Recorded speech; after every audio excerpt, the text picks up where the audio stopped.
ஏண்டா 800க்கும் மேற்பட்ட மீனவன் செத்துருக்கா, அது உங்க கண்ணுக்கு தெரியல. பாராளுமன்ற உறுப்பினர்கள் 13 பாராளுமன்ற தேர்தலில் புடுங்கி ஜெயிச்சு என்ன பண்ணீங்க? அண்ணன் சீமான் பேசினாரு, என் மீனவனை தொட்டால் சிங்கள மாணவனை தூக்க வேண்டான்னு பேசிய ஒரே தலைவன் எங்க அண்ணன் சீமான். ஓட்டு போட்டியில திருவொற்றியூர்ல, ஓட்டு போட்டியில கடலூர்ல இல்ல, புறக்கணித்தார்கள். மீண்டும் மீண்டும் நான் ஆட்சிக்கு வந்தால் நெய்தல் படை கட்டுவேன் என்று அறிவித்தார். அங்க நெய்தல் படைன்னு சொன்னா சுளுக்குது, நெய்தல் மீட்சி இயக்கம்னு சொன்னா இனிக்குது. உனக்கு வந்தா ரத்தம், எனக்கு வந்தா தக்காளி சட்னி மொமெண்ட். தமிழ்நாடு முதலமைச்சர் மரியாதைக்குரிய அப்பா, தப்பா பேசாதீங்க அப்பா.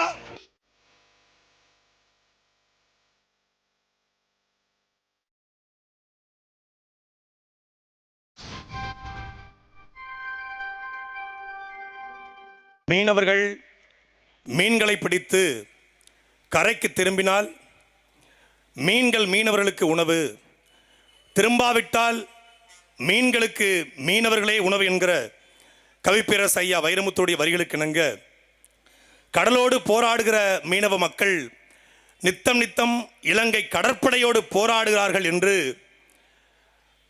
நாம் ஆர்ப்பாட்டத்தை நிகழ்த்துகிறோம். பேசிய எல்லோரும் சொன்னது மீனவர் பிரச்சனைக்கான ஒரே தீர்வு கச்சத்தீவை மீட்பது. கச்சத்தீவு எப்போது கொடுக்கப்பட்டது, யாரால் கொடுக்கப்பட்டது, கொடுக்கும்போது கக்கத்தில் கை வச்சு கொண்டு யார் படுத்திருந்தா என்று எல்லோரும் விளாவரியாக நாம் பலாலமாக பேசுகிறோம். கொடுத்துட்டோம்,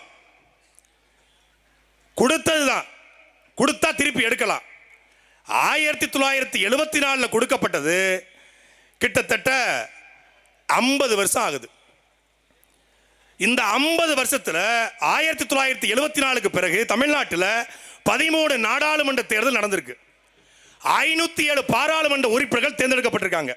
இதே ராமநாதபுரத்திலிருந்து 13 பாராளுமன்ற உறுப்பினர்கள் இந்தியாவுடைய பாராளுமன்றத்தை அலங்கரிச்சிருக்காங்க. நான் கேட்கிறேன், 507 பாராளுமன்ற உறுப்பினர்கள் 13 பாராளுமன்ற தேர்தலில் புடுங்கி ஜெயிச்சு என்ன பண்ணீங்க? 1974க்கு பிறகு 2024 வரைக்கும் இந்த பாராளுமன்றத்தில் கச்சத்தீவு குறித்து பேசிய ஒரே மகன் தேவர் தந்த தேவர் உறங்கா புலி எங்களுடைய ஐயா மூக்கையா தேவர் மட்டும்தான். இது என்ன உங்கள் அப்பன் வீட்டு சொத்தா? நீங்கள் பூதானம் எடுத்து கொடுப்பதற்கு வடக்கே நிலத்தை கொடுத்தது போல உங்கள் காலுக்கு அடியில் தான் எடுத்து கொடுப்பீர்களா? என் பாட்டன் சேதுபதியுடைய நிலத்தை கொடுப்பதற்கு உங்களுக்கு என்ன உரிமை இருக்கிறது என்று முழங்கிய மூக்கையா தேவருக்கு பிறகு வேற எவனும் ஆம்பளை பாராளுமன்றத்துக்குள்ள போகல. ஆம்பளைன்னா பெண்களை சொல்ல, ஆண்மையுள்ள எவனும் போகல. ஏன்? எந்த ஆண்மை உள்ளவனுக்கு நம்ம வாக்கு போடல. தம்பி மணிகண்டன் கூட சொன்னாங்க, ஐயா கூட சொன்னாங்க, மீனவர்களுக்காக நாங்கள் பேசியதை விட அண்ணன் சீமான் பேசினாரு. என் மீனவனை தொட்டால் சிங்கள மாணவனை தூக்க வேண்டான்னு பேசிய ஒரே தலைவன் எங்க அண்ணன் சீமான். ஓட்டு போட்டியில திருவொற்றியூர்ல, ஓட்டு போட்டியில கடலூர்ல இல்ல, புறக்கணித்தார்கள். மீண்டும் மீண்டும் நான் ஆட்சிக்கு வந்தால் நெய்தல் படை கட்டுவேன் என்று அறிவித்தார். நெய்தல் படலாம் சீமானால கட்ட முடியுமா? அவர் என்ன பெரிய அதிபரா? மனசுல பெரிய ஜனாதிபதி நினைப்பா? கிண்டல். சிங்கள ராணுவம் தலையை சொரியறதுக்கு கையை தூக்குனா கூட நெய்தல் படை சுற்றுமா? எப்படிப்பா சாத்தியம்? அவர் என்ன தனிநாட்டு அதிபரா? நாங்க நெய்தல் படைன்னு சொன்னா சுளுக்குது, நெய்தல் மீட்சி இயக்கம்னு சொன்னா இனிக்குது. உனக்கு வந்தா ரத்தம், எனக்கு வந்தா தக்காளி சட்னி மொமெண்ட். நெய்தல் மீட்சி இயக்கம். எங்க அண்ணன் கூட என்ன சொன்னாங்க, தம்பி இந்த நெய்தல் மீட்சி இயக்கம்ன்றாங்க, யார்கிட்ட மீட்க போறாங்க? யாரா கொடுத்தது? அவங்க தான் கொடுத்தது. எதை மீட்க போறாங்களா? பவள பாறைகளை, கடல் இருக்கக்கூடிய கடல் சால் உயிரினங்களை. ஏண்டா 800க்கும் மேற்பட்ட மீனவன் செத்துருக்கா, அது உங்க கண்ணுக்கு தெரியல.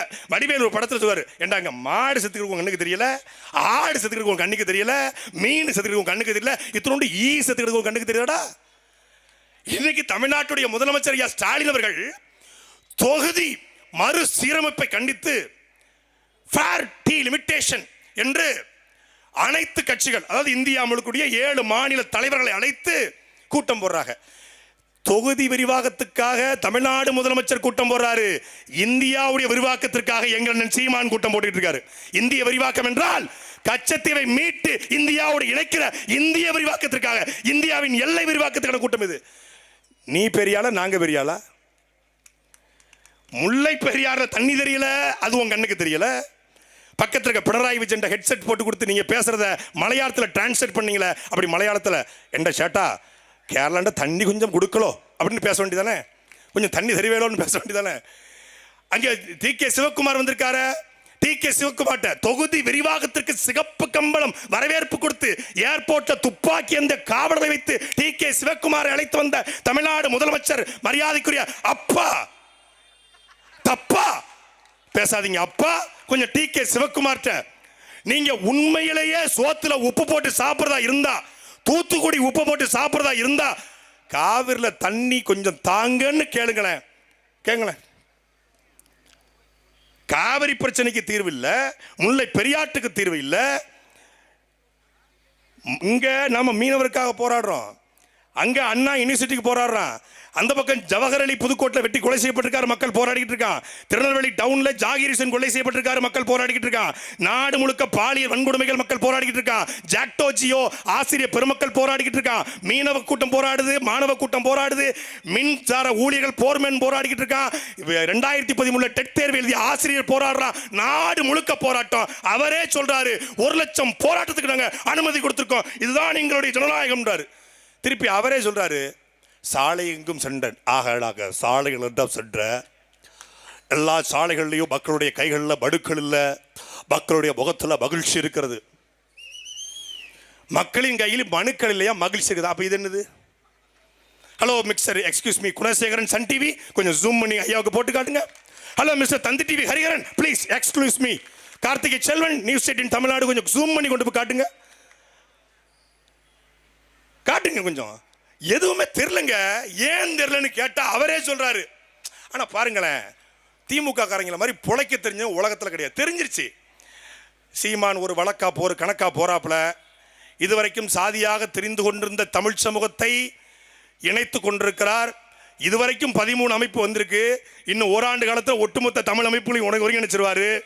ஒரு பெரிய தமிழ் தேசிய கூட்டம் எழுந்துகிட்டு இருக்கு.